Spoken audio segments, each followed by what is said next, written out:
Hi guys, Brand here, and welcome to my PTB Thoughts video. I almost made the grave mistake of releasing a normal video tomorrow, which means that, well, my comment section would have been filled to the brim with, what do you think about Skull Merchant, Brand? What do you think? Do you think it's better? Is breathing oxygen good for your lungs? Yes. So yes, it is better. But yeah, I almost made the error of not making that video, and I was like, I probably should, because you're going to be asking me tomorrow, regardless of what I post, what I feel about it. So might as well get out ahead of the horse here and tell you what's going on. So this is how I feel about the 7.30 PTB. Furtive Chase is not a discussion. Furtive Chase does not matter. The problem with Furtive Chase is that its effect is not helpful. Having your terraria shorter in Chase doesn't matter very much, because guess what? The person you're chasing knows you're there. Doesn't really matter too much. So adjusting the numbers doesn't really matter. You need to give it a different effect. I heard a great suggestion on stream, and I don't remember who said it, but it was a great idea. So if that's you, raise your hand and say in the comments, because I thought it was great, was that the Terrarius shrinks for the Obsession specifically at all times. So it's like, it's not just in Chase, the Obsession, the Terrarius is smaller, but only for the Obsession. Could be really cool. Factors in some niche Obsession roulette builds. Could be cool. Good effect. So yeah, stop adjusting the numbers on a perk that has a bad effect. Background player now lasts for 1 more second. Cool. It's slightly better, but not by a whole lot. I like this perk. Don't get me wrong. I love this perk. I like background player. I run on my Sabo builds. I run on a flashbang builds. I run on my flashlight builds. But I don't know. This is a very tiny change. Not very remarkable. All right. So Skull Merchant, the big thing you want to hear about, the thing you were here for me to talk about the most, is that Skull Merchant is now more of a chase killer. The drones are now more there to kind of like, support your chase and to kind of funnel survivors into chase, which is way better and way healthier for the game. It's both healthy to play as, it's healthy to play against, and it is better. A lot of people on the survivor and things have already talked about how there's a lot of like darned if you do, darned if you don't situations a la Clown. So people are aligning her with Clown. I would much rather have a second Clown in the game than whatever the heck Skull Merchant was, which was I stand around and I win the video game. So we take those. And honestly, I played her for like an hour and a half today. They're pretty fun. Like, I like Clown, so obviously that probably speaks a lot. I liked getting sped up in Chase. I liked the way the new drones worked, when it was like, it builds up stacks and then it injures them and gives them gives them all those effects. Like, it was just, I don't know. It just felt good to be like, I'm gonna chase somebody. I'm going to throw the drone up. Okay, well, the drone's helping me, and now I'm just a chase killer now. And it just feels good. Like, I don't know. It just feels good. It feels good to play as them. Here is the problem, and here's the big elephant in the room. Here's the big elephant in the room. She is worse. She is, and I am sure you've heard a certain content creator be like, "Wow, she's bad now." Yes, and that is, she was never ever going to receive a change to her base kit and retain her power. Because that's how Skull Merchant was before everybody found out that the 3-gen situation was even a thing. Well, she was just like a middling C-tier killer until people found out about the 3-gen strat. So it's kind of like baked into the character that she's, the way her kit works, the way like the vague power works, even in this reworked version, it's like, it's not too shabby of a power. Or no, the opposite. It's not too shiny of a power. It doesn't really do too incredibly much. I think that's way better than having somebody who can just literally stand around and win the game. But if you liked her because of the results, you're going to be disappointed because she can't pull the same results. This is a character that, like Clown, was probably going to get dunked on by good teams. But hey, it's better for the health of the game overall that she's not able to do the stuff she used to be able to do. So I will gladly take that. And that's definitely worth the trade. 100% worth the trade. Don't let anybody tell you any different. All right, Trapper buff. Trapper gets now 7.5% haste while, after they have set a trap, which is, stacks with new coffee grounds. Coffee grounds has been adjusted, but it still stacks together. And now there are 8 bear traps on the map instead of 6. I'm going to say this. Stop messing around and give Trapper his traps to the beginning of the match and just have traps strewn about that he can pick up for his own convenience. You should start with your traps as Trapper. There is no reason not to. There is no reason. No reason you shouldn't start with all your traps. No reason. Ain't no reason. They don't want to pull the trigger on it. I don't know why. I know they said in the dev notes that since he's the front box killer, they don't want to make him good. I don't think that'll make him good. I think they'll make him like he'll still be in the bottom 10 even if you give him all his traps. His power's not great. Like, he's still going to be bottom 10. He's not going to suddenly break the ceiling here. Make him start with all his traps. It is nice that I get to, like, when I set a trap, I have more speed to go get another trap.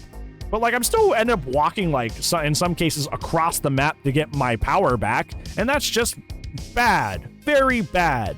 So please just start me with all my traps and stop messing around. Please. Like, I'll take this, but this still doesn't fix the issue. Stop Band-Aid fixing a bleeding wound that needs to go. We need to go to the hospital to fix this. On the bright end of things, all the reload killers got massive quality life buffs that make their reloads shorter. And you would think, like, from 3 seconds to 1 second is not a big deal, but I very, very intensely felt this. Very, very intensely felt this. And especially on Deathslinger, it felt pretty good. It felt pretty nice. It was really nice to have all this extra reload speed. It was wonderful. A very, very nice, very nice, very subtle change that just makes the characters feel a lot greater. And I'm very, very happy that we have it. Legion's BFFs is slightly better. Woohoo. Not much to write home about there. Have fun. Okay. So the anti-camp feature. I have mixed feelings about this. And it kind of, I ran into it a few times while in the PTB. So I have had mixed experiences. I had a situation because a lot of people in the PTB were out there because flashlights are back in the PTB. So a lot of people were running really, really strong perks and trying to be bully squads. And they brought their flashlights out. And I had a situation in one of my matches where the whole team was swarming the hook because they were all, you know, trying to go for flashlight saves. So all 3 members were around a teammate. That person didn't get to unhook themselves until deep into second phase. That felt fair. That felt like that was okay. Because even with all the survivors there, she still got to unhook herself. So, like, if she wasn't in a swift and a bunch of randoms were just around the hook, she's not being punished for her randoms. But she still is on death hook. So if I tunnel her, I still get the kill. So, like, that seemed fair. That seemed like an okay instance of this. But I had a different instance on a different game on RPD specifically, where I hooked somebody in that main hall, which is like the center point of that entire map, and it's almost impossible to avoid. And I had a Fong Min loop me around the hook. Like, they kept going down to the front desk and then back up to that RPD, like the Welcome Leon vault, and then going back to the front desk. And Dwight unhooked himself before second stage. Because Fong Min was being stupid and making the wrong play and just looping around the hook. There's no punishment at all. He just gets to get off hook for free. I think it made much more sense in my previous example where, like, hey, your players, you know, your teammates are playing dumb and this is still going to cost you, but you don't get to just die because your team's dumb. Whereas the other one where it was just one survivor and it was the teammate being stupid, it felt like I got cheated. Because he just gets to get off the hook. Why? Because she made a bad decision? Like, that just didn't feel good. And my friend Ace brought up a very, really good point. The Wesker main was that if somebody had reassurance and did the same thing, that's disgusting. That's really gross. That's really, really gross. And I feel like this, in that regard, could be very, very easily abused. Just send one person to loop around hook and he can unhook himself, right? Like, it gets very easily abusable, it seems like. And I'm very, very... This feels like it's not like the removing hook grabs where it's just like you can just, you know, tack it on and it kind of like doesn't really, like the flow of game changes a bit, but it's not in a super dramatic way. It's just like something that kind of like made the game slightly healthier. This anti-camp feature seems like it needs to be way more nuanced before it hits the game. And I have a deep fear that it's not going to be. I have a deep fear it's not going to be. And it's going to create very, very frustrating situations where players play bad and people get to get off hook for free because of it. So we will see. We will see. But I'm not excited for this. I think this needs to be fleshed out way more before it hits the game, and it's probably not going to be. So we'll see. The map updates are interesting. So I actually didn't get to go to Borgo. I never ended up going there the whole time of my playtime on the PTB, but I have seen multiple streams and Twitch clips and Twitter clips of Borgo. Borgo is, while it's not as big of a map anymore, some of the new loops are very disgusting, very gross. So it seems like they were trying to retain the intense strength of Borgo while just like helping the quality of life of the map. And you should have just shrunk the map and like not created these new really crazy tiles and chainable tiles together. Like, it's just, you shouldn't have done that. I don't know why they did that. The map was already super strong.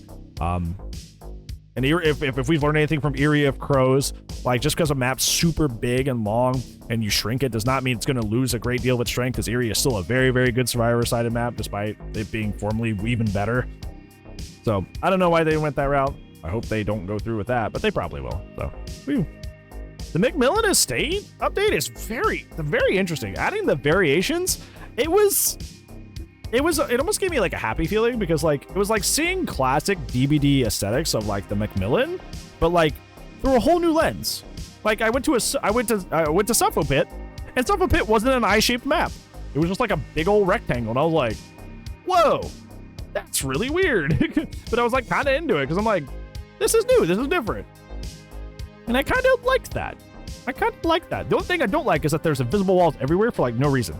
And the invisible walls are very funny because you can run into them, but your powers can't. So like, if you or the survivor run into it, you're not going to be able to pass through this invisible wall. But if you throw a hatchet through it, it goes straight through. I don't know how you messed that up. I don't know what happened. Whatever. But I do like the idea of the variations. I hope they keep them, because it was kind of cool. I hope they do that with more maps. Okay, so the rest of it is just bug fixes and miscellaneous stuff.